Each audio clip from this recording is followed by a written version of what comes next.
Sebelum era ponsel dan telepon rumah yang masif, kepemilikan telepon adalah sebuah kemewahan yang hanya dinikmati segelintir orang. Mayoritas masyarakat Indonesia tidak memiliki akses langsung untuk berkomunikasi jarak jauh, apalagi antar kota atau luar negeri. Keterbatasan inilah yang menjadikan telepon umum dan warung telekomunikasi sebagai solusi demokratis bagi semua lapisan masyarakat. Fasilitas ini hadir mengisi kekosongan, memastikan bahwa setiap orang, dari pedagang pasar hingga mahasiswa perantauan, memiliki jembatan untuk terhubung tanpa harus memiliki perangkat pribadi yang mahal. Telepon umum hadir dalam dua format utama, koin dan kartu. Telepon koin menawarkan kemudahan bagi mereka yang hanya membutuhkan panggilan singkat dan memiliki uang receh, menjadikannya pilihan praktis di lokasi-lokasi padat. Kemudian, muncul telepon umum kartu yang lebih canggih dan nyaman untuk panggilan yang lebih lama. Kedua inovasi ini membuat telepon umum sangat mudah diakses. Masyarakat tidak perlu repot dengan tagihan bulanan atau proses instalasi yang rumit. Cukup dengan modal koin atau kartu prabayar, komunikasi instan dapat terjalin di mana saja. Wartel sebagai pusat komunitas. Wartel hadir menawarkan pengalaman yang lebih privat dan terkelola, menjadikannya pusat komunikasi yang berdenyut. Berbeda dengan telepon umum di pinggir jalan, wartel menyediakan bilik bicara tertutup, kamar bicara umum yang menjamin kerahasiaan. Adanya petugas penjaga wartel, operator, memberikan rasa aman, terutama untuk panggilan sambungan langsung, jarak jauh, atau internasional yang mahal dan membutuhkan perhitungan pulsa yang akurat.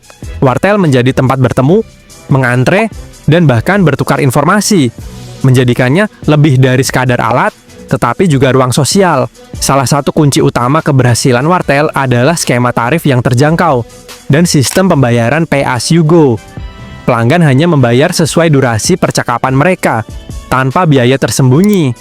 Bagi masyarakat kelas menengah ke bawah, ini jauh lebih ekonomis daripada memasang telepon rumah dengan biaya instalasi dan abonemen yang tinggi. Dengan persaingan antar pengusaha, seringkali menawarkan tarif yang kompetitif, memastikan layanan komunikasi tetap dapat dijangkau oleh semua orang dengan anggaran terbatas, memfasilitasi komunikasi keluarga dan bisnis kecil.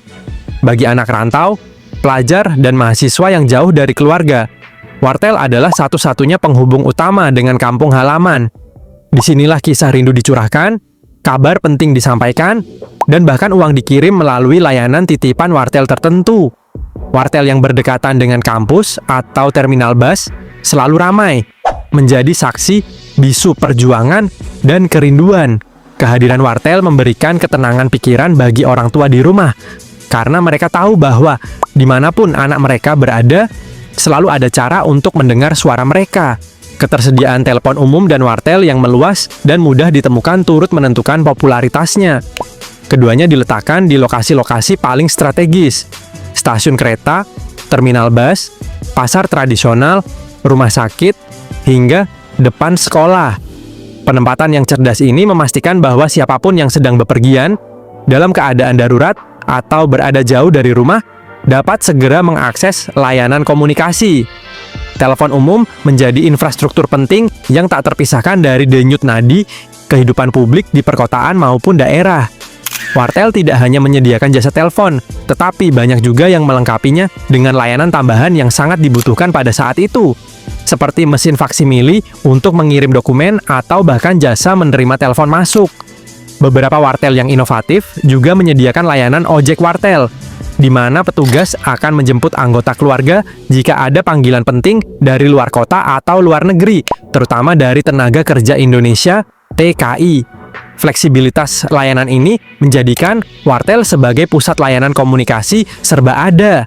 Pada masa itu, telepon umum dan wartel menjadi simbol kesetaraan dalam komunikasi. Status sosial seseorang tidak lagi menjadi penentu apakah ia bisa berkomunikasi jarak jauh atau tidak. Baik seorang direktur perusahaan maupun buruh bangunan harus mengantre di tempat yang sama, menunggu giliran di bilik yang sama.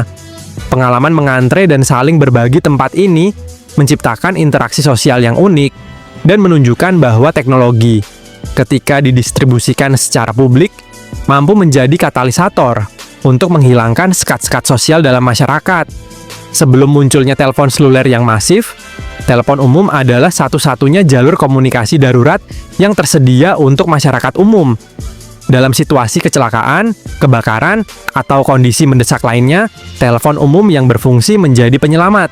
Keandalannya, meskipun seringkali terbatas pada ketersediaan koin atau kartu, memberikan rasa aman bahwa bantuan dapat dipanggil kapan saja. Fungsi vital ini menjadikan telepon umum sebagai infrastruktur publik yang sangat berharga dan dianggap wajib ada di setiap sudut kota. Kejayaan telepon umum dan wartel mulai meredup sejak akhir tahun 1990-an dan awal 2010-an. Bukan karena kegagalan mereka, tetapi karena kemajuan teknologi ponsel seluler. Ponsel menawarkan portabilitas, privasi, dan biaya yang semakin terjangkau.